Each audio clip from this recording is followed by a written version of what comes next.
ओम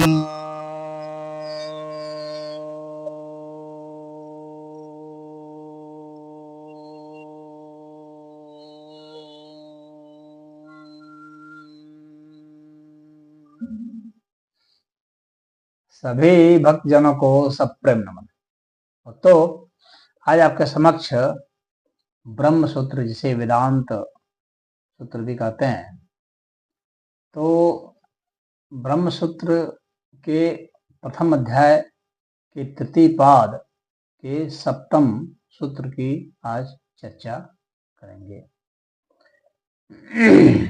यह बादरायण ऋषि द्वारा रचित ग्रंथ है और ज्ञान योग की पराकाष्ठा है, महानतम ग्रंथ है। तो इस सूत्र में हम देखते हैं कि बादरायण जी कहते हैं, स्थित्यदनाभ्याम च, स्थित्यदनाभ्याम च, अर्थात स्थित है एक, और जो दूसरा है वह विषय का उपभोग कर रहा है। इसलिए भी कि यहाँ पर यह बताने की कोशिश की जा रही है कि यहाँ जो आत्मा शब्द का प्रयोग है, वह जो सबका आधार बताया गया है वह परमात्मा है, जीवात्मा है। तो कह रहे हैं कि इसलिए भी, क्योंकि एक की स्थिति है साक्षी रूप से और एक की क्या स्थिति है कि वह सुख दुख रूप भोग कर रहा है, इसलिए भी, यानी जीवात्मा और परमात्मा का भेद इसलिए भी सिद्ध होता है। इसलिए जो आत्मा शब्द का प्रयोग है, जो सबका आधार बताया जा रहा है, वह जीवात्मा नहीं है बल्कि परमात्मा है। यहाँ पर यह कहने का तात्पर्य है। हम देखते हैं कि उपनिषद में, मुंडको उपनिषद में, श्वेताश्वतर उपनिषद में, इन उपनिषदों में एक दृष्टांत आता है। ये बहुत फेमस दृष्टांत है और बहुत ही लोकप्रिय है और इसका बहुत ही ज्यादा प्रयोग किया जाता है इस दृष्टांत का।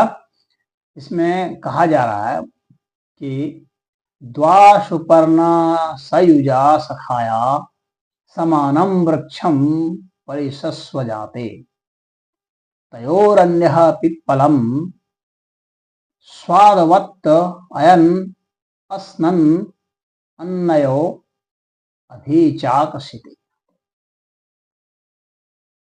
इसका अर्थ है कि एक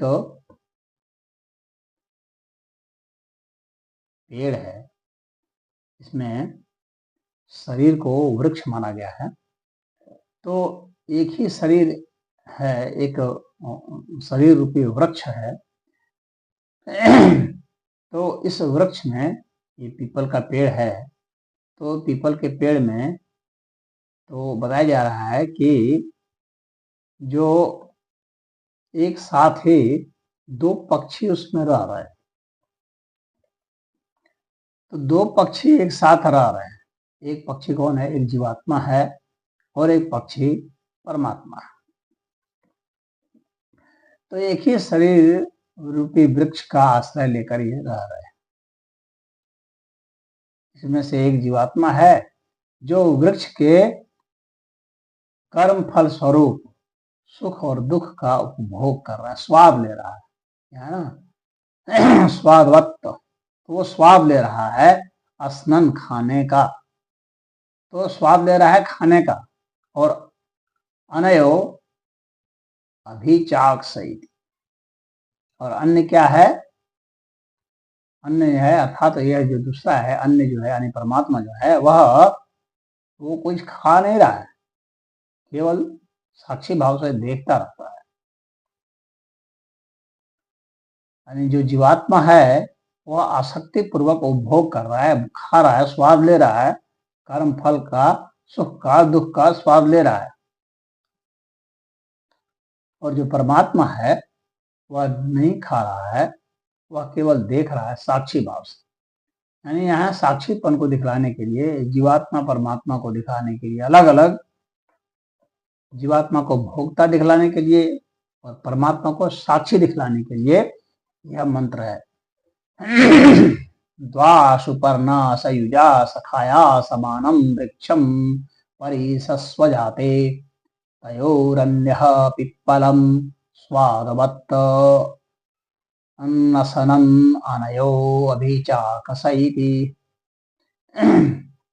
तो यह जो है, जो भेद बताया जा रहा है कि सबका जो आश्रय है वह परमात्मा है, तो उस परमात्मा का आश्रय बतलाने के लिए यहाँ जो आत्मा शब्द का प्रयोग है, तो जब भी सभी का आश्रय की बात आती है तो वह परमात्मा है। और यह इसलिए क्योंकि एक को साक्षी और दूसरे को उपभोग करने वाला, सुख दुख का वह बताया गया है। इसलिए भी आत्मा की जब बात आती है, यहाँ पर भोग की बात आती है, तो वहां पर जीवात्मा, और जहां पर आश्रय की बात आती है, साक्षी भाव आती है, वहां पर परमात्मा समझना चाहिए। यह यहाँ पर संदेश है। हरि ओम।